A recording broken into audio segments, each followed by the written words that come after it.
gentlemen, yes, this is your favorite show, Sports Unfolded, with your favorite hosts, Eric and Ron.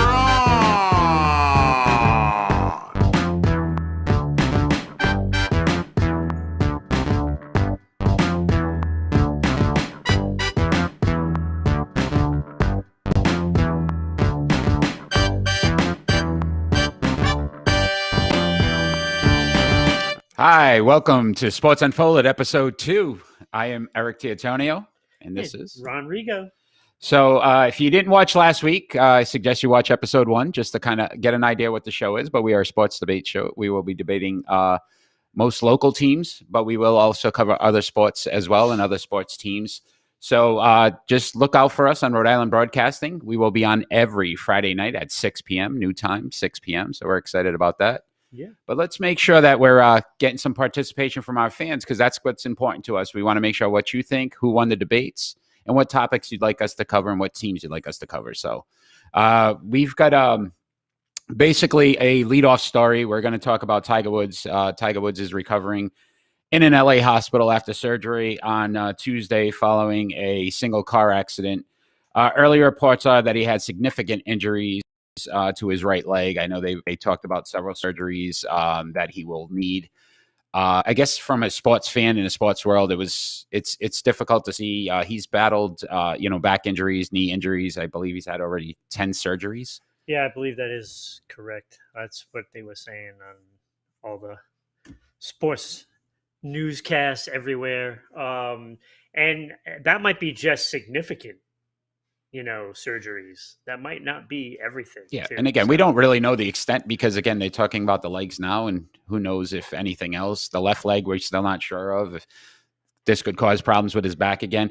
The disappointing part of it, I think, is that we finally are starting to see, I guess one aspect of it is, again, it wasn't tragic. It wasn't, about a year ago, Kobe Bryant in that tragedy. So, thankfully it wasn't to that extent, but I think we could be possibly seeing the end of his career. It's going to be very difficult for him to come back. You got to think his age and all the problems he's had health-wise, throughout his career. This is going to be hard for him to come back from. I think this could be the nail in the coffin. The nail in the coffin. I think so, and it's unfortunate because I know truly. He's done everything in the golf world except beat Jack's record for the majors. So I know I believe he fell 3 short. But we wish him well here at Sports Unfolded. Tiger, get well. Hopefully, again, you can still live a productive life, without any pain. So that's important. Let's go on to our regular scheduled programming. So let's talk. We're going to start off with the NBA. So the NBA actually is kicking off an all-star game on March 7th. And I guess my question would be is why? A lot of the NBA players are wondering the same thing. Like, it's just wrong, to be honest with you. Like, the players have to go through so many things now with these protocols and stuff like that. Why put them in a position to make it more difficult? So now you're flying people from everywhere trying to get to the All-Star game. For what? So the NBA can make a few bucks? And think about this. The NBA moved the game. So I guess originally it was going to be in Indiana. They had to move it to Atlanta because for broadcasting reasons and not to have those that group to have to travel and do some things because of COVID. I think it's a bad look for the NBA. I think the NBA really needs to smarten up and understand that, look, as fans, we're excited they're playing basketball. We're excited they're back in their home facilities and they're able to. Why push it? Why push it? Yeah. And again, who really cares? The All-Star game has been a joke for years. It's more of a festivity, and if you can't do the festivities, I don't remember the last one I saw. Yeah, to be honest so why bother? I'm a little disappointed. Hopefully, the NBA this is the mistake they've made, but obviously, I think it's too far in at the point for them to cancel it. So we'll probably see the All-Star game on March 7th. We'll debate it. Maybe somebody else will see it. I won't watch it. I won't watch it. So. The interesting part of the All-Star game that it does include 2 Boston Celtics. So Jason Tatum and Jaylen Brown have both been named as reserves to the All-Star game. But let's look at the fact that they have fallen to 6th in the Eastern Conference. They're, I believe, 1 game out from 10th and completely being out of the playoffs right now in the loss column. Right. We discussed this last week on some of their issues and some of the problems they may be having. But let's look at the fact that they've lost 2 games back to back. One of the games they blew a 24-point lead. Yeah, it's pretty ugly. It's pretty ugly. And to me, something's got to change. Something has to change. And like we were talking about it, maybe being Brad Stevens. What I want gone right now is Walker. Because I looked at the end of the game last night. Out of all the players, he was laughing and giggling and having a grand old time while every other Celtic walked off pissed off because they lost. Nobody was happy. Kemba Walker was happy, and he was all joking around. That's not what I want to see. That's not what I want to see. I want to see somebody angry that they blew another game. And it seems like every game they create a new way to lose. So the unfortunate part, I think it's a combination of multiple players and the coach. If you look at Brad Stevens and his nonchalant way of approaching the games, if you're up 24 points and your team is starting to crumble, how do you not make some coaching changes? Kemba Walker, as much as I agree with you, and I would like to see that, I don't think it's possible. I mean, he's injured. He's damaged goods at this point. Right. I think Danny blew that one because obviously there's nobody that's going to want to touch him, knowing that he's not healthy. He's just not going to be able to want him, they're going to get him for nothing. Yeah, we're not going to get anything back in return. Right. So it's not even worth it. I think that we've got to start to look at some of the factors too, that like we had Horford, we had Kyrie, we had Gordon Hayward, and none of these players were able to perform to the level and get us to a championship. We need to start to look at Jason Tatum and Jaylen Brown and what kind of teammates they are and how they're performing, because yes, they're putting up numbers, but are they making guys around them better? Are they able to make that team a championship contender? Do they have that heart, that drive? I know Jason Tatum's a huge Kobe Bryant fan. Since the days, I believe he got a tattoo on his leg once Kobe passed away. Right. But Kobe had heart. Kobe had that killer instinct, that drive to want to win no matter what it took. And he would make guys around him better. He would challenge guys around him better. I don't think Tatum's doing that. No. And frankly, you know what this team needs? They need a guy like Kevin Garnett to come in and say, hey, look, get your butts in gear. Let's stop playing like we're supposed to be playing. Because they don't have that guy right now. You're right. And that's what this team is missing, because they're soft. Like we said last week, they are soft. And it seems like as every game goes by, they get softer. And there's no drive in this team. There's nobody there to make them accountable. No one. And I think the amazing part, you discussed Marcus Smart last week and his impact and his toughness, and the probably the only guy on the team. He's been out. Right. So he's been out, and you can see that they're struggling because of it. Yeah. Not that I think he's the savior by no means. But those are the kind of guys that every team needs. And we just had something happen in the studio. Yep. Everybody's okay. I think the producer fell off the chair when he saw that we had 1,022 viewers. Outstanding. Thanks for tuning in. We appreciate it. Keep it coming. That's live. That is awesome. Live. That is awesome. So I think that's what happened. He's like so excited and giddy. How great is that? Thank you. Now, if thank you you for the support. Get that excitement from the into Celtics. The Celtics. Yes. It would be great. Right. So I don't know what the answers are. Yeah. I don't Well, think the answer is a trade. You have to get something in there. Is Tatum or is Brown one of those guys that maybe you have to move on from at this point? I don't know if you have to move on from them, but you need to get somebody in there that can instill that killer instinct. Because right now they don't have it. They're not making that clutch shot, even though last night, I believe it was it Brown that took that shot that actually gave them a lead before Luka Doncic ripped him into shreds. Luka's an outstanding player, but again, they faced Trae Young, Trey Young's gone for 40 and 30 in the last 2 games. They're having trouble stopping superstars. Yeah. They're not able to contain. They're not able to do those pieces. So I just think at this point, there's no real answer. And I don't think Danny has an answer. And it's kind of disappointing because I feel like this team is continuously been talked about as one of the top contenders for a championship. And I feel like they're falling further and further away this year. Yeah. I don't have an answer. Like, you need to get somebody in there, but who do you give up? I mean, it's and what one do of you those give things. up? Yeah. You know, it's like, it's disappointing. It's can't, disappointing. As a Celtic fan, it's very disappointing. Because your only 2 pieces are Tatum and Brown. Like, you could trade Smart, but that would just be making it worse. Yeah, absolutely. Because frankly, he's their best defender, yes. in my opinion. Yeah. And you can't get rid of that because you're going to need that for the playoffs.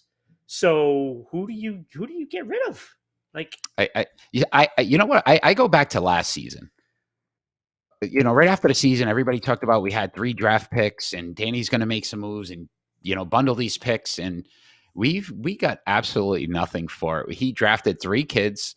I think Neesmith is the only one that's actually kind of contributed. Right. Pritchard, I mean, we are riding the wave. Everybody believes like, oh, he's the great next white thing. Yeah. And I don't believe that.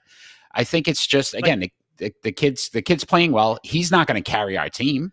To me, you need to trade those 2 for a piece. That's the only option I can see. I don't want to give up Williams because there's an upside there that I really like. And I think that is a guy that has that attitude. Yeah, the Time Lord. Yes, I agree. You know, I don't want to give up that. Yeah. But I can deal with the 2 rookies and send them. So I think there's 5 games left before Smart comes back. We'll have to see how that goes. We'll have to see how the All-Star game goes. And obviously we'll be debating it, I'm sure. Yeah. Well, I hope they learn something when they're at the All-Star game. What it's like to be the guy. The one positive, maybe they can talk to somebody and say, hey, you want to come play in Boston? Maybe somebody maybe to come over. Maybe. Let's move on to the NHL. Let's talk about some really interesting things that have come up. But first and foremost, the Bruins played the Flyers. They played in Lake Tahoe. That was phenomenal. Beautiful scene. Oh, my God. Phenomenal. So awesome. Bruins won 7-3. Looked as dominant as they have all season. Yes. Pasternak. How what's your opinion of the Lake Tahoe, the outside? I absolutely loved Lake Tahoe. That was awesome. And because they've done a few, right? They've done Fenway. They've done they've done quite a few of them. So Fenway was pretty cool, you know. But I mean, it's starting to get a little tiresome, you know. But Lake Tahoe is kind of breathtaking. So like, unless you can beat that, then don't do anymore. You know, like I don't care if you go into a stadium. Like I don't care about that. So think about this. I guess the first game on Saturday actually got postponed 8 hours. Yes. Like the NHL didn't factor in, like there's going to be a thing called the sun. Yes. That could cause some problems. And it was pretty funny watching some of the clips of, you know, the players, the refs, everybody, you know, going over and patching up the ice. Yeah. Trying so hard. So I think it's a great thing for the NHL to try to get out there and try to get some additional fans that may not but you can't do like 4 or 5 of them a year. I don't want to see that. Yeah. Like, have one major game. Do I care if you're playing at Notre Dame? No, I don't care. It's a stadium. Yeah. Woo-wee! You know, like you're doing it at Lake Tahoe. That was pretty impressive. Yeah. Okay. You know, unless you're going to do something impressive, don't do it. And I think, like you said, maybe two major, teams that are competitors consistently, do a Montreal, Boston, one of those rivalry games and then just have it stage outside. I think you're 100% right on that. So I don't really care to see any more of those until, there's a reason. Yeah. You want to do it on, Grand Canyon somehow. That's impressive. Okay. You can pull that off. Levitating great. Rink. But other than that, put one on the moon, go right ahead. See if you can pull that off. I'd be there, right? All right, at NHL. Let's see if you can make that happen.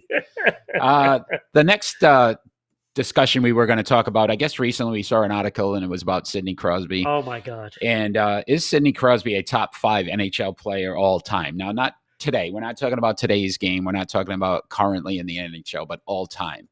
I'm not even sure he's even top 5 in the NHL right now. Today. And I have to say that after looking at the numbers and analyzing some of the numbers, 56th all time in career goals scored currently. Which is good. But like, I mean, that's a great player, 55 players ahead of him. To call it top 5. Right. Well, his like I did like extensive research on this. Okay. This is the breakdown, ladies and gentlemen, that you've been waiting for from Sports Unfolded. When you say he's top 5, and there was a lot of people that argued with me about this point, top 5 all time. Okay, so when has Sidney Crosby dominated the league? Never. He has only led the league twice in points, and they weren't even consecutive seasons. Twice, which is great, right? It's a good stat to have. Gordie Howe, 4 straight years led the league, 6 all total. Bobby Hull, 2 straight years, 3 times led the league in points. Stan Mikita, 2 straight years, twice, 4 overall. And there were 4 out of 5 years. He had 2, missed 1, 2. Esposito, 4 straight years, 5 overall. Like the list goes on. Yeah. Bobby Orr as a defenseman, the only defenseman to ever lead the league twice. I mean, come on. Guy Lafleur. I don't like Montreal. Guy Lafleur 3 straight times. That's dominating. Yager, also from Pittsburgh, 4 straight times led the league, 5 overall in points. Sidney Crosby isn't even the second best player in Pittsburgh. And arguably not even third, because Malkin has also led the league twice in points. You have made amazing points. So you take that, so you go 1, 2, 3, 4, 5, 6, 7. 7 players right off the top. Right off the top. So he can't be top 5. Then you throw in 700 goal scorers. Is he going to make 700? No, he's not. Brett Hull, 700 goal scorer. Marcel Dion. Ovechkin, who's still playing, and I don't know how anybody can say Crosby is better than Ovechkin. No. That's a joke. That's laughable. Laughable, because Ovechkin plays tough as well. He's not one of those crybabies that goes in there and gets 700 goals and cries to the referees all the time. No, he'll mix it up with you. And, of course, Mike Gartner, a 700-goal scorer, although I don't think he's better than Crosby. So what I'm asking for is basically the fans out there. Can anybody challenge Ron's point? Because I don't feel you can. I think you made a legitimate argument as to why he can't be in the top 5. I didn't even mention goaltenders. Yeah. So if anyone out there can honestly tell us why they feel Sidney Crosby should be a top 5 player in the NHL all time. We're not talking today's, and even to Ron's point, probably today wouldn't even be considered that as well. McDavid has also led the league twice, by the way. So anyone out there, anyone, please write in, phone in, chime in, whatever you got to do. There's still Mark Messier, Steve Yzerman, Teemu Solani. I mean, the list goes on. You talk defensemen, Dennis Potvin, Ray Bourque. You know, it's crazy to think about. The funny thing, as I was analyzing this, is that as I was going through, and I'm not a hockey guy, and I obviously you can tell by the discussion, Ron clearly knows his hockey.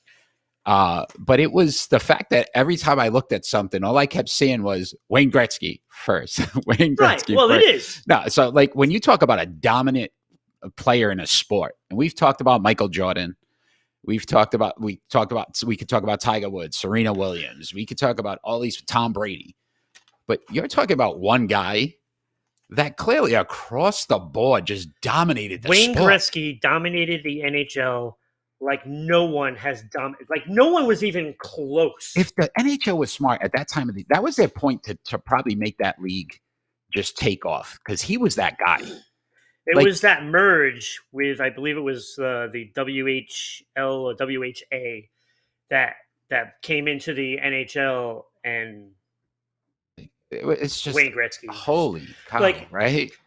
Like when he came to Boston, I do have to say they played him very well as you can ever play. They had Steve Casper shadow him. Like everywhere Gretzky went on the ice, Steve Casper was there, and he still put up points. You can only stop him for so long. You can only hope to contain him, like, right? that's domination. Yeah. That's just ultimate domination. And Lemieux was about as good as that. He just had injuries. Yeah. And he didn't have a goon squad on defense To protect him. protect him like Gretzky did. Yeah. But outside of the physical part, like nobody's seen the ice like Gretzky. So he's clearly the number one player. And then you have how Bobby Orr and Mario Lemieux put him 2, 3, 4, however you want. Because Well, then who's fifth? Is that Crosby? well, you just hurt yourself on your right. no, I would actually go with probably Phil Esposito as number 5. All right, And so that's our again, top. That's Ron's top 5. Yeah, and again, this does not count goaltenders because if you inject goaltenders, then you got to put, Brodeur, Waugh, Hasek, and Ken Dryden in my book. So again, I am imploring the fans out there to try to come up with a better argument than the fact that he may not even be in the top 50. I'm just throwing it out there.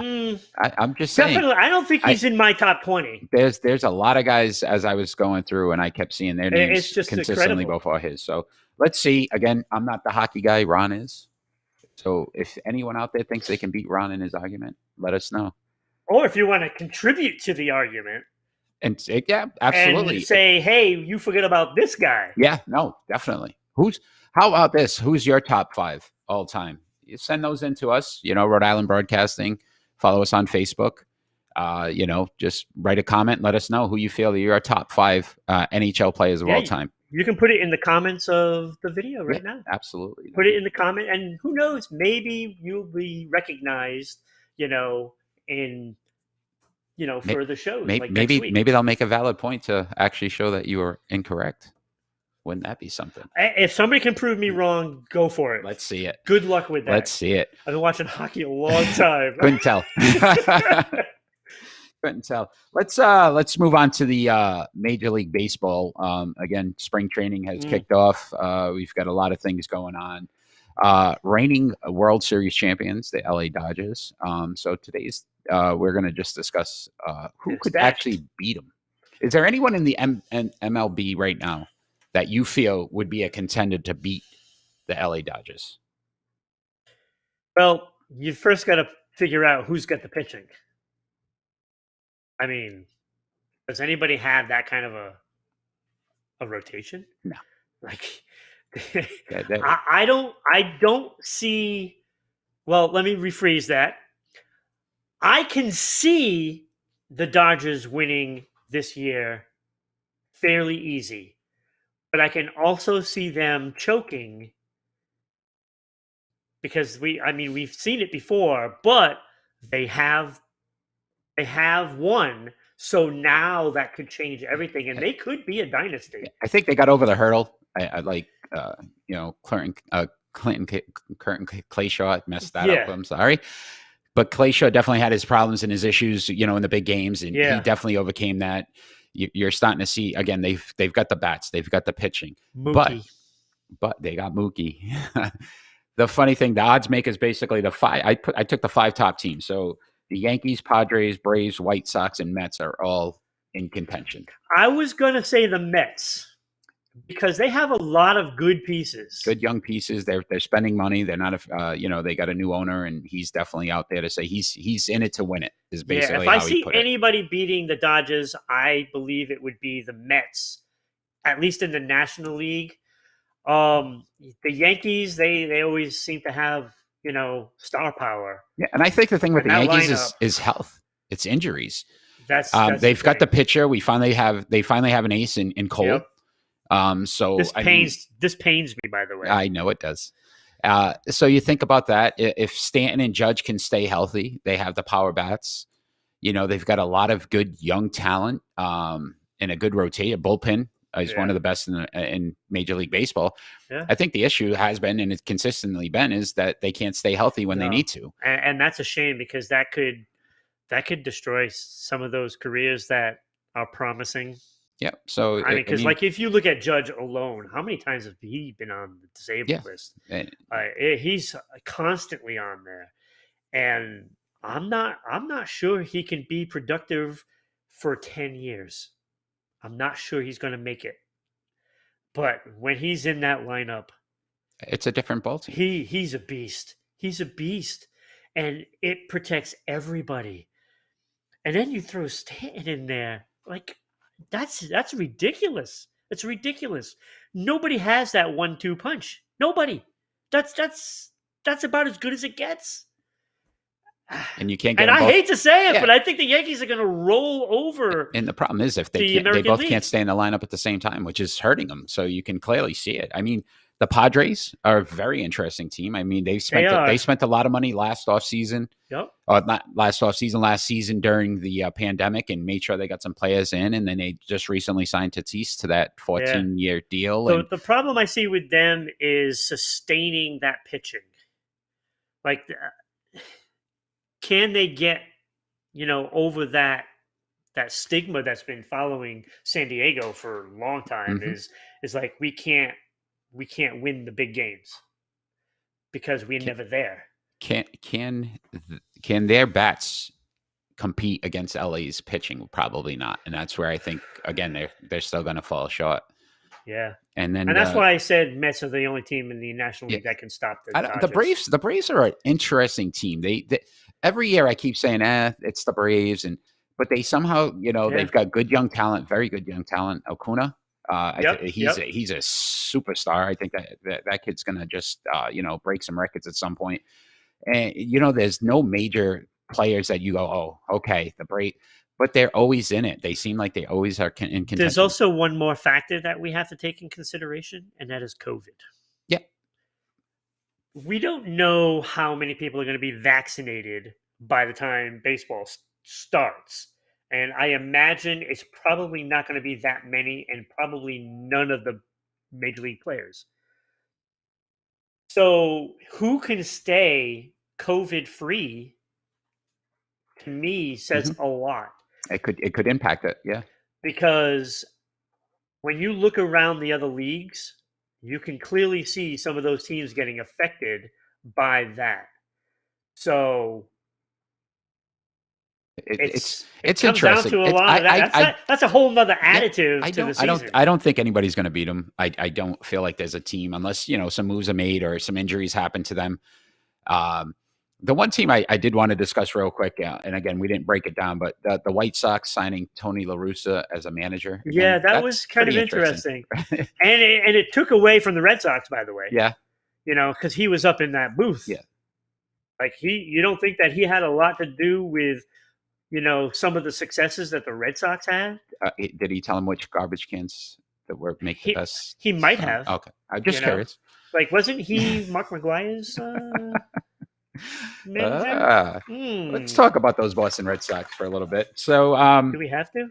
We don't have to, but I mean, let's. What do fans want to hear right now? We're in New England. What do we got? So we have Eduardo.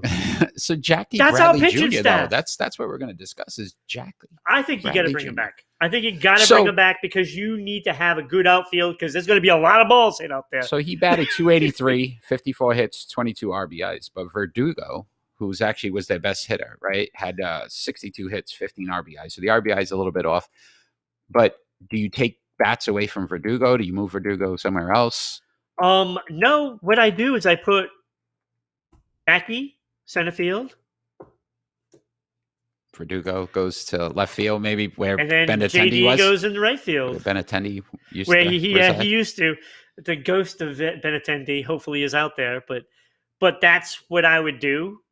You got to put your best team out on the field. The interesting thing to me is why hasn't anybody even signed? I know they said there's some teams interested in him, and the discussion is about. I mean, he's a great fielder. Like his glove's amazing. What I also want to add about Jackie Bradley, like, yes, okay, so maybe he doesn't get a lot of hits, But how many times has he had clutch hits?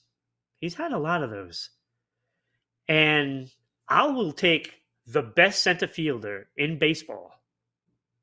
Yes, the best. There's nobody better that plays that outfield. And if he hits 250, I don't care. He's going to be back at the 9th spot in the lineup, and he's going to save you runs.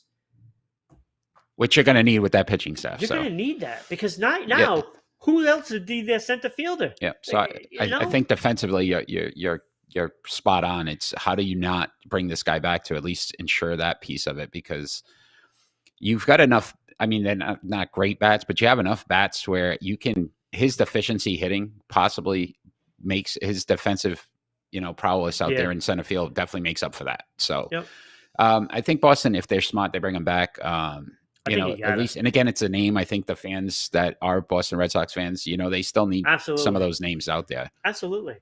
I mean, they got a good core with, they need like a second baseman and an outfielder. Okay, so if you need an outfielder, you just sign Jackie, who's probably the best option right now. If something else comes along, if somebody comes from the minors that can all of a sudden hit, then you throw them out there and you platoon. I mean, this is a no-brainer. Yeah. Like, you need somebody that is that good defensively. And I don't think it's a financial thing. I haven't heard like he's outpricing himself or it's a money thing. So it'll be interesting to see what Boston does with him. If they bring him back, I think it'd be at least a good boost for them from a fan standpoint and getting the fans to at least, buy into it a little bit, what they're trying to do. Fans like the guy. Hence why they brought back Cora. I truly believe the only reason why they brought back Cora, it's not because I think he's an amazing manager. I think it's that they wanted to make sure the fans felt comfortable. should have been their manager. Yeah, and it's been discussed how many times that never happened. All right. That could happen. Right. That could happen this year. You think so? If the Red Sox are in the basement in a huge hole, I think the move is made. They don't fire Cora this year. I think they fire him. No way. All right. So great debates there. Again, thank you for joining us. We are on Rhode Island Broadcasting every Friday night at 6 p.m. We're going on to our next segment. This is called the Pick and Roll. So basically, the pick and roll, what the pick and roll means is that we're going to basically make some picks, and then we're going to just roll with it. And hopefully the fans, decide and vote whose list was better and why. So again, make sure you look us up on Facebook, or even right now, as we are live, comment. Let us know whose list you feel made the most sense. So our pick and roll today is the best option for quarterback for the New England Patriots next season. And these are the 6 quarterbacks that basically are realistic chances. We're not going to talk about, Deshaun Watson. We're not going to, go into those high-profile quarterbacks. We're going to go on guys that should be or could be available and is a realistic possibility. So the 6 names that we're going to throw out there are Marcus Mariota, Sam Darnold, Cam Newton, Ryan Fitzpatrick, Jimmy Garoppolo, and Mitchell Trubisky. All realistic possibilities for the New England Patriots. We're sorry, by the way. Yes. Do you want to go first, or would you like me to go first? I can go first. I'm ready. I'm ready. I'll go first and give you the advantage. So let's go 6-1. So you go from 6 to 1. Right, and let's see what you got. So number 6, I have Ryan Fitzpatrick. To me, that was clear because we played him so many times and we've seen him make 2 or 3 picks in the fourth quarter to lose games. Clear. Boom. Right there. I don't want him. Number 5, I have Cam Newton. We saw what happened last year. I don't want to see that again because I don't think he's going to even be able to make it through a full season. Number 4, I have Trubisky. What you see is what you get. And, I mean, he's average, which is far and away better than Cam and Ryan Fitzpatrick, which I would have liked to actually keep 5 and 6 empty. Marcus Mariota, I put 3rd. I think there's some. I think he's got a shot. Like he showed some flashes in his first couple of years, and then like just disappeared. Okay. I think maybe you take a chance on him with Belichick because he'll use him to his ability, and I think that's what will make him better. Sam Darnold, I put him at number 2 because he's the only one that I feel that can be an NFL quarterback full time. And then 1, I have Jimmy G. Jimmy G. Because that was 1. Belichick's guy. Okay. And I think he wants Jimmy G. Okay. All right. Real quick, we want to do a shout out to fans out there that are watching. So we wanted to just say hi out there. We got a few fans that have said hi to us, so we want to thank you for that. Appreciate you watching. What was the guy's name? Tom? Was it Tom? Tom Arcane. Tom Arcane? Yes. Tom, thank you so much for watching the show. Hope you're enjoying it. Let us know what you think. Let us know who wins these debates. Let us know who won the pick and roll, because I feel like I'm going to Jimmy G. definitely amaze some people here on that one. So in 6-1, I'm going to go. The only thing we had. Oh, here you go, Eric. Tom Arcane. Sam Donald, number 1. All right, Tom. I had him number 2, so. All right. I'm gonna see. Let's see. I disagree with both of you, but I had Ryan Fitzpatrick, so I agree. I think that's the only one we matched on. I think I think I would be a better fit for the Patriots, to be honest with you. He's been around 16 years. He's had a winning. I think his I'm record, younger. His record 59, 86, and 1. 16 years in the league. I'm not even going there. My number 5 was Jimmy G. Jimmy Garoppolo. And the reason why number 5 is that he's played 33 games in 4 years in San Francisco. Right. I think he had 1 full season in the 4 where he played 16. Yep. He's played 6, and 3, I believe, somewhere in that range. Just inconsistent with his injuries. I don't think bringing him in or back, yes, he knows the system. Yes, the terminology, everything would be simple. But then at the same time, we also got to wonder about who's your backup, because you're going to need one. Number 4, Sam Darnold. I think, and again, I agree with you. I think with the right coaching possibility, he could be better. He's got NFL arm strength, and he could be a talent. But I just feel like there's too much in there where, yes, the Jets were a train wreck. Every year he was there, but to not win more games, it's a little discouraging. Usually a quarterback can pull something out of it. You have to brainwash him, whatever he learned in New York. Yeah, definitely. Adam Gase, whatever he did to him, the kid just, didn't perform as well as I thought he would have. Number 3, I had Mitchell Trubisky, and this one surprised me. I didn't realize he was 29 and 21 so far, and he's been in the league 4 years. 64 touchdowns, 37 interceptions. So he's definitely got some talent. Like, there's talent there. Right. I think Chicago had some talent around him, which helped. But I feel like here's an opportunity where, like, again, right situation, right coach, there's a good chance that I would not be upset if they went out and got him. And I think there's too much untapped talent there to say he's done. He's put up some decent numbers. Number 2, I had Marcus Mariota. Oh. And his career record 29 and 32. That leaves one tragic name.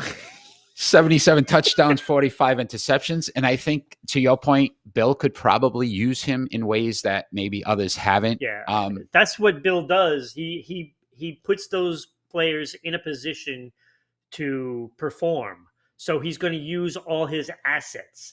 And that's why that Marcus Mariota, I think, to me, is I'll agree with you. If Trubisky or Mariota are in New England, I'm okay with it. At least I see there's young talent potential. Mm-hmm. My number 1, yes, is Cam Newton, and it's for 2 reasons. And I know the reasons few reasons. We discussed it last week. Yeah, he's also won 75 games in the NFL. He has a history. I still feel like there's still some talent there, and I feel like we need to spend that money. And we saw him come in and say he's struggling with terminology. All these other guys are going to have the same issue. All these other guys are going to be coming in. At least we know what he already knows and what he has and what he can do. And remember, he went 7-9 with a bad Patriot team. Really? A bad Patriot team. if we can get some talent around him, that team quickly turns around to be a 10-6, 11-5 team.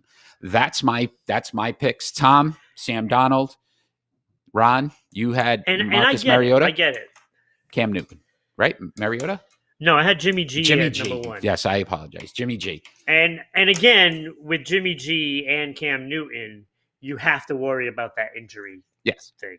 And more so Jimmy G. I'm sorry, but 33 games in, 4 years. That's 64 games that he had a potential to play in. And believe me, I see that. Almost half of them. Half. But out of all these players, I think Jimmy G has the best upside.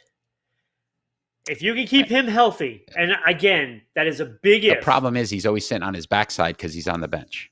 Well, I'm just saying he has the biggest upside out of all those guys on that list. So that's our pick and roll. So what we're going to ask the fans to do basically is, if you're watching live, right, chime in, let us know, who you feel. A lot of people are watching us live. So yes, thank you so much for all the viewers right now. But we also want to make sure that you let us know who won. Is Tom correct? Did Tom, pick it right? Should it be Sam Darnold? Should it be Jimmy G? Or should it be Cam Newton? Let us know.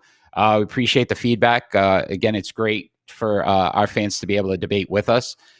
You can also watch us every Friday at 6 p.m. on Rhode Island Broadcasting. So that's going to be amazing as well. But we are doing this live feed today just to see how it goes and see if it's something that we can continue to do. So appreciate it. And we got to give a shout out to the producer. Yes. Kelvin Sign. Yes, thank you so much. All his hard work, he is amazing, and the amazing things he does. And if you like that audio track at the beginning of the show, all him. Yeah, that was great. That was really nice. That was amazing. So thank you for that. Let's move on to the NFL. First topic for debate is which quarterback will have a greater success with his new team.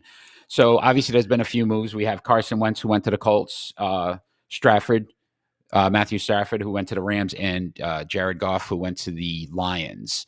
So out of those 3 quarterbacks, which one do you think will have the least success? Probably Goff. I can't even argue with you. As much as I want to, I can't. What has he got to work with? Nothing. Dan Campbell. Detroit. I don't know if anybody remembers Dan Campbell. He was like an interim coach in Miami for the guy's just a buffoon. And I'm not afraid to say it. Again, we said last week, we hold no punches. That's right. His press conference about people knocking them down and they'll get back up and punch them again, and they're just going to keep coming at you. I don't know how that inspires anybody. No, because they're going to just keep getting hit. Yeah, and get knocked pounded out. And get stepped on. Yes, I have to agree. I think Goff is definitely in such a bad situation. I feel bad because he went from a really good situation to probably one of the worst in the NFL. But, right. They've got some talent. But then the funny thing, I started looking at his wide receivers. He's got Sanu and Amendola. Do they scare you? Adrian Peterson's his running back. He's well past his prime. The best player is Galladay. Well, so is Amendola past his prime. So I just don't see how he succeeds. So who would be that middle guy that you feel? Well, ultimately, I think. That's so tough. It was because I think they're both in a good situation. Exactly. Because I think the Colts and the Rams both can win now. Mm-hmm. Like the Rams, their defense is just sweet. Number one defense in the NFL. Number one defense in the NFL. Yeah, I would love that defense. One of probably the best corner in the league right now in Ramsey, and Donald, who's the best defensive lineman in the league. So I think, in my opinion, he's the best defensive player. Yes. I would love him to be in New England. I think the way I looked at it was this. I think Stafford has a little more weapons, like Robert Woods. He's got Kupp, Akers, who had a really good year at running back. He's got a lot more to work with on offense. T.Y. Hilton is in Indianapolis, and he's a very good wide receiver. They had Hines, who had a good year at running back. Like I said, I think the Rams defense alone doesn't even matter what they had on offense. I think the Rams can contend to make the playoffs and maybe make the Super Bowl with Stafford in place. Yeah. So I think the one Colts, knock would be I don't see them being able to make the Super Bowl because they have. You have to get by Kansas City, and so I looked at it this way. one of the biggest issues we once had was their offensive line in Philadelphia was atrocious. They basically, I mean, he's running for his life, didn't have time. Indianapolis only allowed 21 sacks all season. Frank Wright, his former offensive coordinator, like this is a good situation for him. They're young. Their defense is very good as well. I think they were top 10 in defense. Yeah. So I honestly think Indianapolis, they need another piece on offense. But if they get that one piece, they get a good tight end, a solid tight end, or another top wide receiver.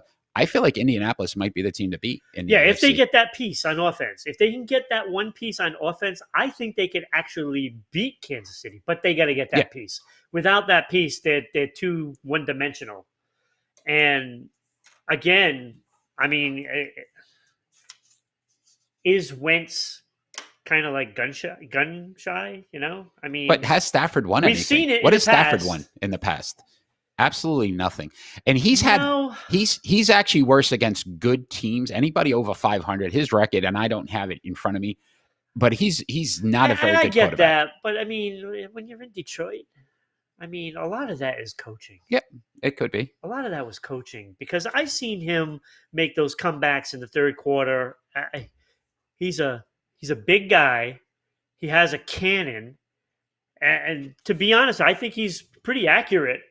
I think he's got all those tools to be a good, quarterback to lead a team, but you have to have all those things in place. I'm going to compare him to a New England quarterback, Drew Bledsoe. Okay? Think about this. When Drew Bledsoe had a line, he was unstoppable. The minute that line is not there, he was awful because you had those happy feet and you're just trying to panic. And he wasn't a good dancer. No. So I think Stafford is probably as close to Bledsoe as any quarterback. And I think ultimately they don't make a Super Bowl because you have to have that. You have to be on your toes all the time on that line. If that line does not protect, if that line breaks down, it's over. Definitely. It's over. Definitely. Seeing that you mentioned the Patriots, let's cover real quick. Ron decided to sport a Stephon Gilmour jersey today on the show.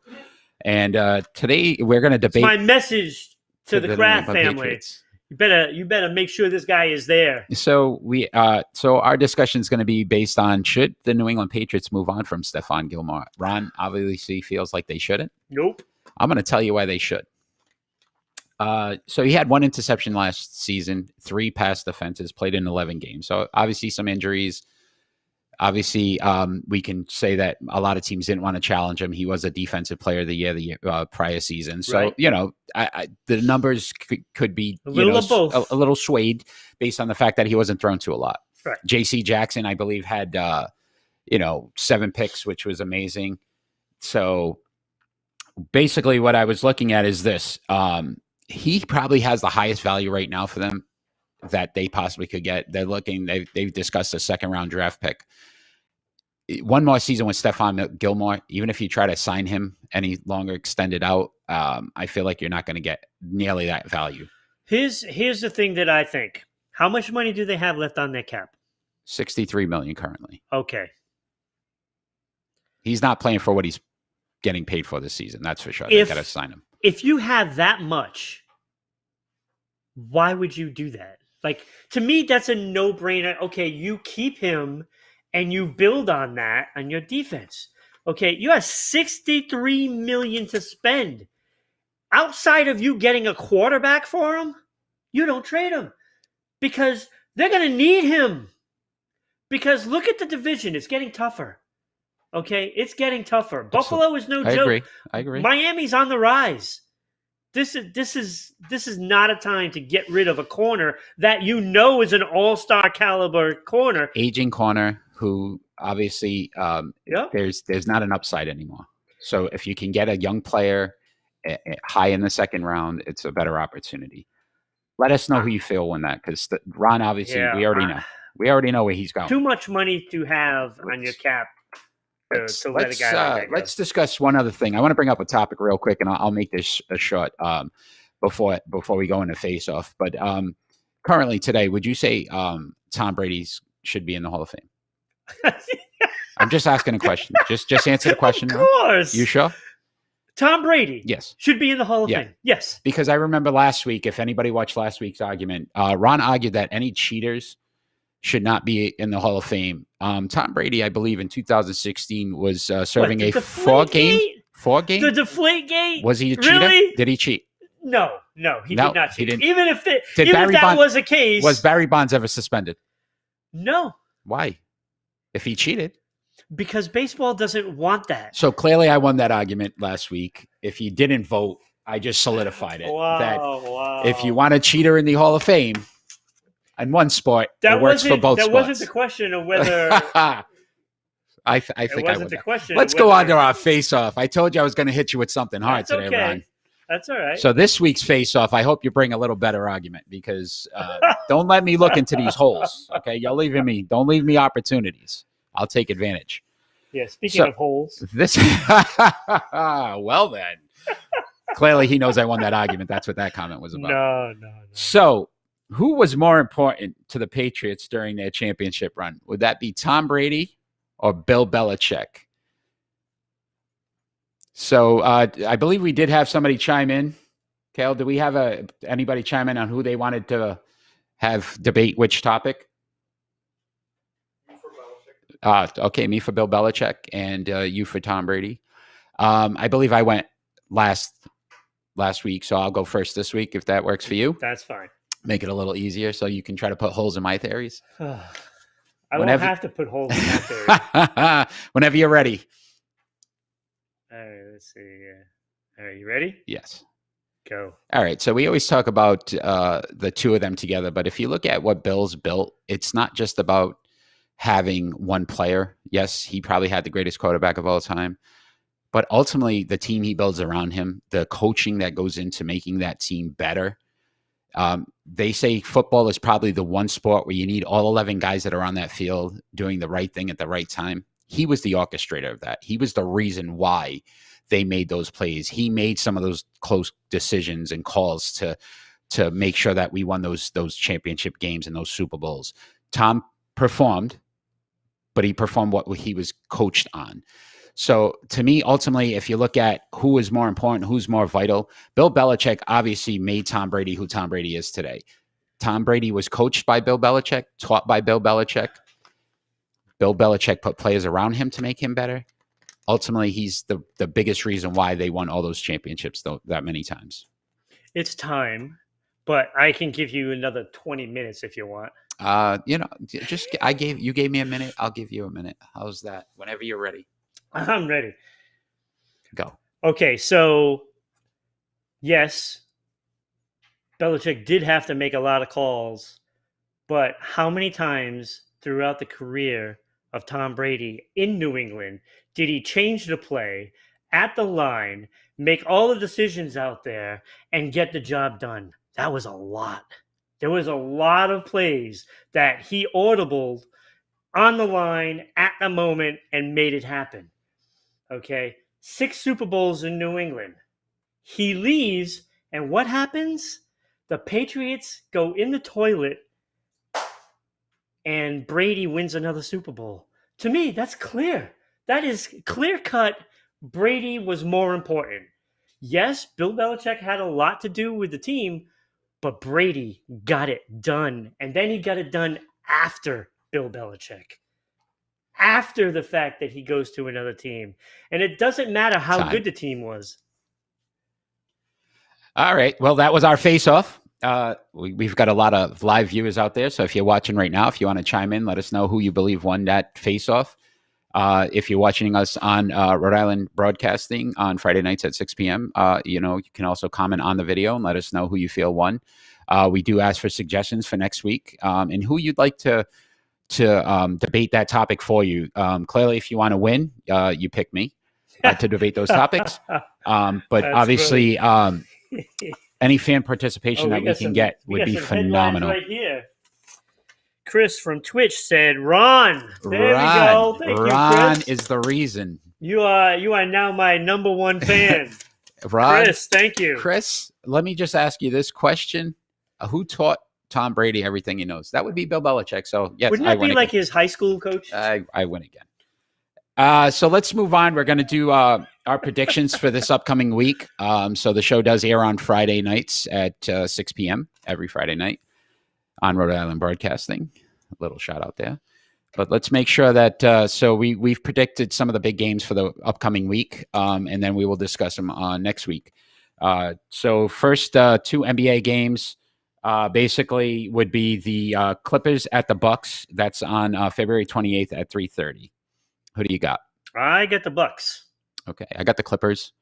So we'll see how that turns out. What about the Jazz at the 76ers?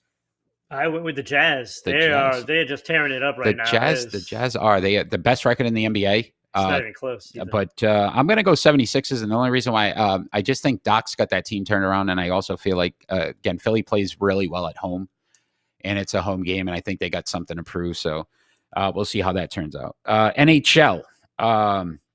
We got Toronto at Edmonton. So basically, I picked the 1-2s in both these games. So it's a very important game for the four teams that we picked. But Toronto at Edmonton on the 27th.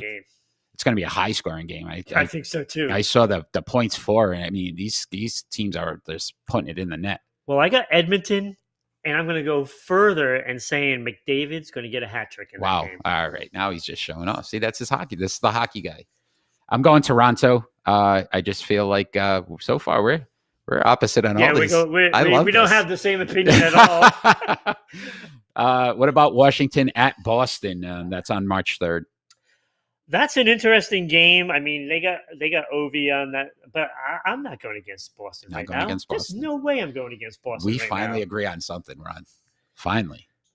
You know, I mean, pasta. I think pasta. the 7-3, Lake Tahoe game. I mean, showed that they're hitting their peak now, and that's good. So, and that was without Krejci. Yeah. Without Krejci. I mean, I know they got a few injuries, but I think that'll be pretty interesting. First and foremost, we want to thank all our fans again for everything that we've done today with the live broadcast. It's been fun. We've gotten over 1,500 live views that we know of. 16. Oh, wow. 100 live views. So thank you so much to the fans out there. I want to give a shout out to Two Guys, Toys and More. They've been a big, huge sponsor for Rhode Island Broadcasting. So I want to give them a shout out. So you get on, go see Two Guys, Toys and More .etsy.com. Get some retro games, Right, definitely into the retros games. Can pick up some Tecmo Bowl from them. NHL, the old NHL games were phenomenal back in our day. We used to play the Sega. We had some fun. We had some battles. No, really good stuff. Again, you can watch us every Friday night at 6 p.m. new time, 6 p.m. On Rhode Island Broadcasting. So we're excited about that. Excited about going live. Show now. Right. So we got live. We've got fan participation. So Chris and Tom, thank you again for your comments. Greatly appreciate it. Thank you for watching. It's been amazing today. Hey, not as many mess ups as I thought we would have, huh? No, it was good. That's pretty good. Other than our producer, I think this is a good show. Falling off his chair with the excitement of how many views we were getting.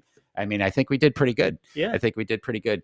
But normally how we close out the show, we do a final thought. No, our final thought doesn't necessarily have to be about sports. It could be about anything that's going on in the world today. It could be about sports. But again, I believe you finished us off last week. So I will start us. I'll finish us off this. No, it was vice versa. So I'll start today with the final thought. And then we'll go to Ron.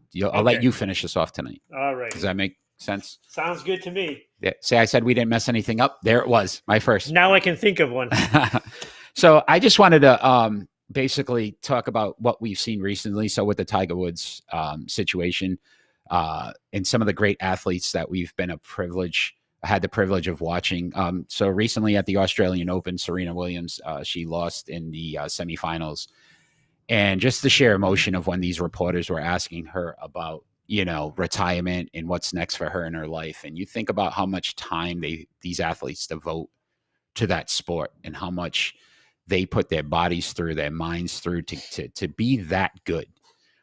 And it's sometimes hard to watch when you know that they're at they know that they're at the down, peak of their career. So it's just as fans, it's always nice, and thank you for all you do to make us want to watch and do these kind of shows, because sports is the reason why we're doing this. It's because it's exciting. It's because it's something that gets your blood boiling. It's something you can escape from for a little bit. And these athletes have given a lot of time. And I always hate the argument when you say, think about how much money they've made and how much they've done, but think about what they've given you as well. All those smiles, all those times all those sadness and everything in between. When their careers are over, they have a tough void to fill. It's not like me and you, where we go to our 9 to 5s and are able to just, punch a clock and continue to go. They don't have that same outlet. So think about that every time you make that comment about, how much money they make, because their careers are short sometimes. And unfortunately, it's hard for them to battle through it afterwards. So thank you, Serena. I wish you well as well, whatever you decide to do. Ron. It's well said. Mine is kind of similar to that. Not necessarily of being on the downside of careers, but we said a lot about Sidney Crosby today. And what it comes down to are fans' opinions. Okay? You, the fans, could like whoever you want as a player. That's your right. And whatever that player brings to you to make you feel better about sports, that's all that needs to be said. My favorite player growing up was Terry O'Reilly, Boston Bruins. He was like the guy. He was not, a superstar. He was the guy that instilled the heart and soul of the Bruins back, especially in the 80s and late 70s. So it doesn't matter what a player brings to you, as long as it brings the enjoyment of the game to you. And that's what makes sports great. So when you're sitting there at the Super Bowl or playoffs of like the Stanley Cup playoffs and you're rooting your favorite player on, that's what makes sports great. Absolutely. Yeah. Great point, Ron. So once again, we want to thank all the viewers today that watched us live, all the viewers that hopefully will watch us Friday night at 6 p.m. on Rhode Island Broadcasting. It has been a pleasure to debate you today, even though, again, I'm going to be 2-0 after this week. Well, clearly not. We'll see. We've got to figure out where Chris is from. But Chris, Tom, again, thank you for the participation. Thank you for all the viewers, over 1,600 views live today. Let us know how we did. Please, comment on our page on Rhode Island Broadcasting when it does air. Share it. Do it. Do everything you can for us. Let us know that you're enjoying the show. Let us know what topics you want us to cover. But once again, we are going to thank you for watching Sports Unfolded, episode 2, and you all have a great night. Take care.